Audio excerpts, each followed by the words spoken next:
এরকম পাথরের মতো দাঁড়িয়ে এখানে কি করছিস? মন্ত্রীকে দেখে কি চোখের পলক পড়ছে না তোর নাকি? অবশ্য আমাদের মন্ত্রী মেহরাব চৌধুরী যা দেখতে, এরকম সুদর্শন ছেলে জীবনে দেখি নাই আমি। কি দেখতে মেহরাব চৌধুরী! শুনেছি উনি নাকি এই কলেজ থেকে পড়াশোনা করেছে, তবে এখনো অবিবাহিত, চাইলে প্রেম করতে পারো। সিমির প্রতিটা কথা রীতির কানে যায়, তবে সে চুপ করে দাঁড়িয়ে থাকে। সত্যি মেহরাব চৌধুরীকে দেখে চোখের পলক পড়ছে না তার, কিন্তু উনি অবিবাহিত কথাটা শুনে এত কষ্টের মধ্যেও হাসি পায় রীতির। সত্যি কি ওনার 2 বছর আগের বিয়ের কথা মনে নাই? রীতি বলে, মন্ত্রী মেহরাব চৌধুরী সবার সামনে কত ভালো লোক, কিন্তু আসলে একটা জঘন্য লোক। সত্যিটা লুকিয়ে নাটক করতে উনি খুব ভালো করে জানেন। খুব ভালো অভিনেতা উনি, তবে কারো জীবন নষ্ট করে দিয়ে। রীতির কোনো কথাই সিমির মাথায় ঢোকে না যেন।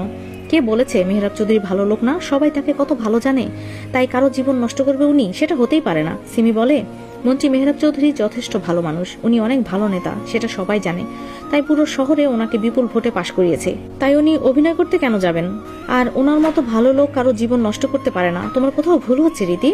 সিমির কথা শুনে রীতি একটা হাসি দেয়। মেহরাব চৌধুরী কত ভালো মানুষ সেটাও জানে।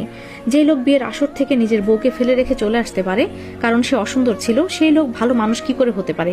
উনি শুধু মানুষের চেহারা দিয়ে তাকে বিচার করেন, মন দিয়ে না। রীতি বলে, সিমি তুমি অনুষ্ঠানের সব জিনিসের আয়োজন করো, আমার মাথাটা ব্যথা করছে, একটু শান্তি দরকার। রীতি কথাটা বলে চলে যায়। সিমি কি আয়োজন করবে সব আগে থেকে করা, কিন্তু রীতির ওপর অনেক দায়িত্ব রয়েছে। অতিথিদের আপ্যায়ন করা, মন্ত্রীকে ফুল দিয়ে বরণ করা সহ ওকে সব করতে হবে। সিমি এসব করতে পারবে না। রীতি একটু দূরে গিয়ে শুধু তাকিয়ে রয়েছে স্টেজে বসে থাকা একটা মানুষের দিকে। রীতি মনে মনে বলে, মন্ত্রী মেহরাব চৌধুরী সবাই আপনাকে অনেক ভালো মনে করে, কিন্তু আপনি যা করেছেন আমার সাথে তার জন্য কখনো আপনাকে মাফ করব না। শুধুমাত্র আপনার সেই দিনের ভুলের জন্য আমার জীবনের আনন্দ নষ্ট হয়ে গেছে। আমার পরিবার সমাজের কাছে ছোট হয়ে গেছে। কারো সাথে মুখ তুলে কথা বলতে পারে নাই তারা। নিজেদের বাড়ি ছেড়ে এই অজানা শহরে থাকতে হচ্ছে। রীতি কথাগুলো মনে মনে বলছে আর মেহরাবের দিকে তাকিয়ে আছে, কিন্তু মেহরাবের এইসব বিষয়ে কোনো খেয়ালই নাই। সে স্টেজে উঠে সবার সাথে কথা বলছে। বিশেষ অতিথি হিসাবে আরো অনেক নেতা এসেছেন, তাদের সাথে কথা বলছে।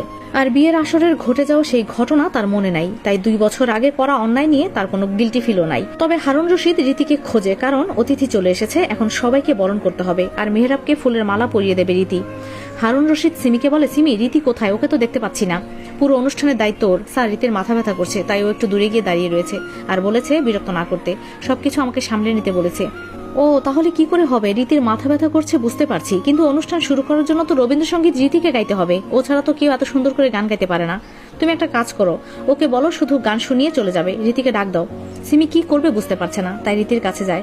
সিমিকে আসতে দেখে রীতি চোখের পানি মুছে ফেলে। সিমি বলে, রীতি তোমাকে হারুন স্যার যেতে বলেছে। তোমার মাথা ব্যথা করছে জানি, কিন্তু রবীন্দ্রসঙ্গীত তুমি ছাড়া তো এত সুন্দর করে কেউ গাইতে পারবে না, তাই স্যার আদেশ করেছে তোমাকে স্টেজে যেতে।